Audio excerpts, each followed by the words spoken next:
Salut tout le monde, un gros merci à tout le monde. Merci aussi d'avoir pris le temps de vous abonner à la chaîne. De plus en plus, on est limité. Ils ont enlevé plusieurs annonces sur mes vidéos, pour quoi que ce soit, des annonces limitées. Ça prend plus de temps. Ça prend plus d'efforts pour faire un sou, c'est pratiquement impossible. Fait que quand vous venez ici pour supporter la chaîne et regarder une vidéo, ça m'aide beaucoup. Dernièrement vu, c'est cet magnifique objet qui sort d'un cratère noir et que la guerre commence. On voit les flammes, des feux, des boules de feu provenant de cet ovni et ensuite, qu'est-ce qu'il y a de l'air? Carrément, une guerre sur la surface. Ça serait quoi une guerre avec une race intelligente, hein? Avec des races intelligents dans l'espace? Ça serait tripant, dangereux un peu. Dur à prévenir, hein? Regarde cet objet qui va lâcher soit une bombe ou bien qui va avoir une lumière tout près. Là, vous voyez la lumière sur le sol ou s'approcher vers le sol et ensuite une lumière comme une explosion. Ça, c'est plusieurs fois que j'ai réussi à voir ça. C'est quoi ça? Check bien ça, les amis. Ça, c'est en infrarouge. C'est un objet qui a passé à côté du soleil 7 semaines, hein, une journée de soleil. Hein, j'ai réussi à voir un objet passer tout près du soleil. Puis laisse-moi vous dire que l'objet a l'air triangulaire. À une pointe, et on voit un objet noir foncé, que le bas est en feu. On voit même des flammes provenant du bas. Et le haut, tu vois la chaleur. Pourtant, il garde son bord pareil. Il n'est pas en train de faire la spirale, cet objet. L'objet reste enligné comme il est. C'est ça qui est bizarre. Habituellement, on voit une spirale, puis vous allez voir l'objet, pendant qu'il s'avance, il reste toujours face au même bord. Fait que c'est quelque chose qui va de côté, qu'il y a une feu, hein? L'objet, on le voit juste là. Ben, on le voit mal. On voit que les contours quand le feu a de l'air à se rendre jusqu'à l'autre côté de cet objet. Que cet objet est quand même assez gros, ou bien qu'il est proche, près de la Terre. Hein? C'est toujours comme ça. Mais regarde, on le voit l'angle un peu triangulaire. Je voulais partager ça avec vous autres. Ça, c'est des captures que j'aime, que j'adore, parce que c'est des vraies captures. Ils sont rares.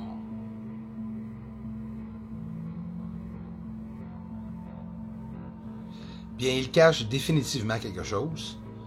Hein? Bill Gates, lui-même, il parle de vouloir bloquer les rayons du soleil. Écoute, là, c'est du sérieux qu'est-ce qui arrive. Ils sont en train de jouer avec le feu. Ils sont en train de jouer à Dieu. C'est ça, je pense, qui est en train d'arriver, là. Ça, c'est des chemtrails qui sont au-dessus du soleil l'été passé. Et laisse-moi vous dire, ou peut-être même l'été d'avant, et laisse-moi vous dire que sont vraiment en train de cacher le soleil pour quelque chose. On vient d'entendre parler de la tempête géométrique qui vient du soleil. Ben, c'est pour ça qu'ils le cachent.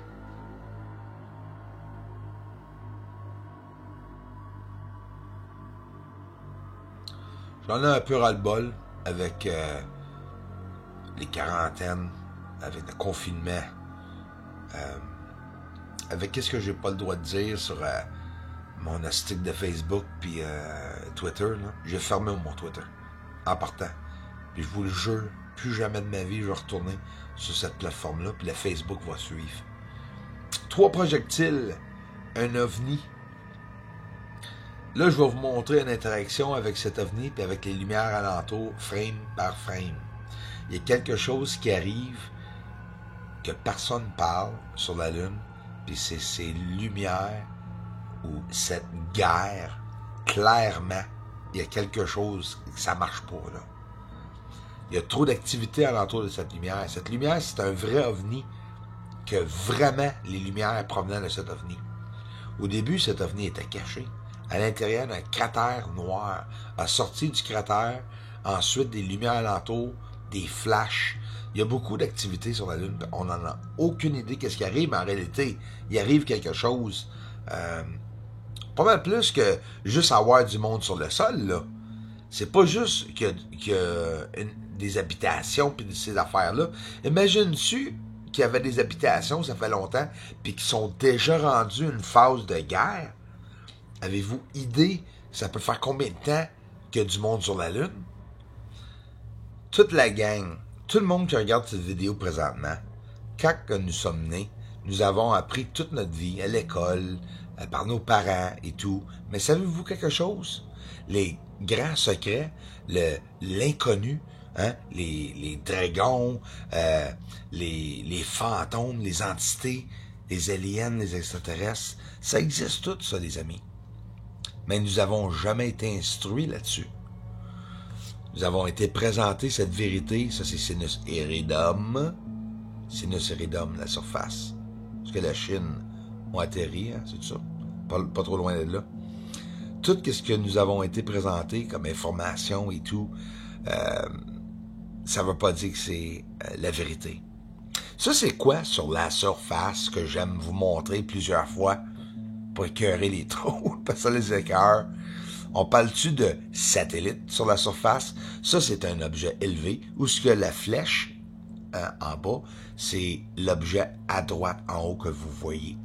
Et regarde, un satellite ou quelque chose élevé, c'est un objet élevé et aussi transparent parce que nous voyons un peu le cratère à l'arrière.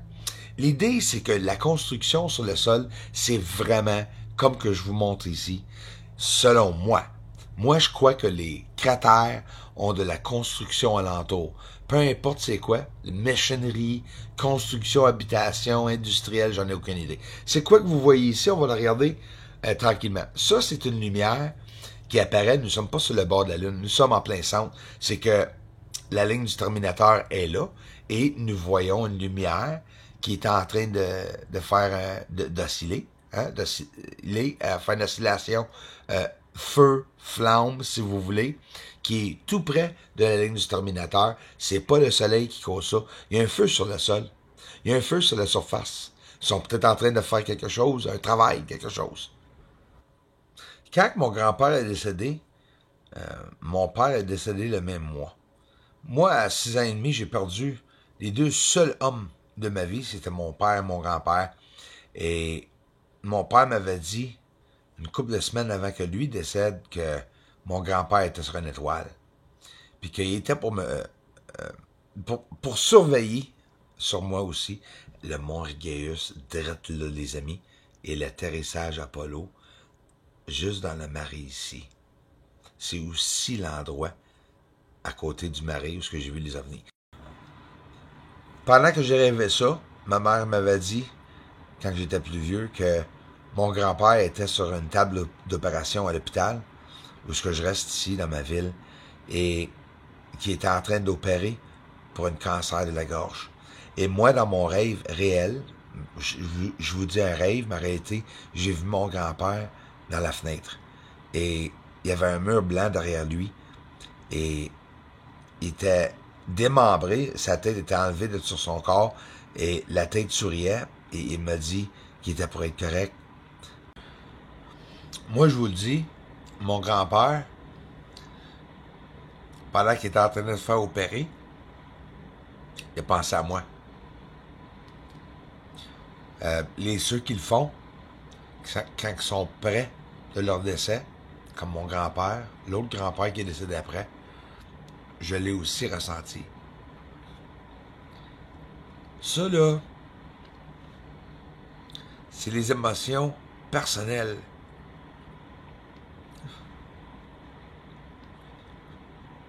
Très personnelles.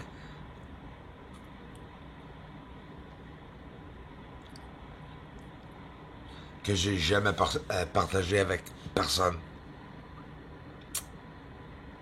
Mais la réalité, qu'est-ce que j'ai vu à 6 ans et demi, pendant que mon grand-père se faisait opérer, il me parlait, puis j'ai même vu son sang pendant qu'il se faisait opérer. Juste pour vous dire la réalité de d'autres mondes ailleurs qu'ici sur la Terre, ça existe. Pendant que mon grand-père se faisait opérer, il me communiquait. Pour quoi que ce soit la raison que certaines personnes sont capables de le faire, ça, je me sens obligé de dire, parce que je sais que beaucoup d'entre vous, vous avez perdu des membres de famille que vous pensez plus jamais que vous allez les voir. Et clisse. Ils t'entendent. Fait que, il est parti mon grand-père, mon père avec, mais ils ont resté proches de moi. Mais à 6 ans et demi, je me suis rendu jusqu'à l'âge de 18 ans. Imagine donc. Jusqu'à l'âge de 18 ans, à ressentir mon père et mon grand-père. Et à un moment donné, à 18 ans, je me suis rendu compte qu'ils doivent avoir avancé, continué leur cheminement de vie. Et moi, j'ai gardé les souvenirs. Ça, c'est quelque chose que j'ai jamais partagé avec personne et que jamais, plus jamais, je vais repartager avec personne. De l'eau, verdure, quelque chose, des spots bleus, Eratosthène et Copernicus, il y a de la verdure et des spots bleus sur la Lune. C'est quand même fascinant. On peut penser des fois, ben, c'est peut-être de la végétation, hein? Archimède, regarde, juste là, qu'on peut voir. Pendant qu'on passe, on se demande pourquoi que des lignes à côté, hein, de Aristarque qui est complètement rond. C'est incroyable, Platon, au-dessus. Je voulais partager un peu avec vous autres aussi des images de la surface. Ici, Copernicus, sur le rebord, juste là. Eratosthène, juste ici. Et là, les montagnes Apennines. Le point le plus élevé sur la Lune.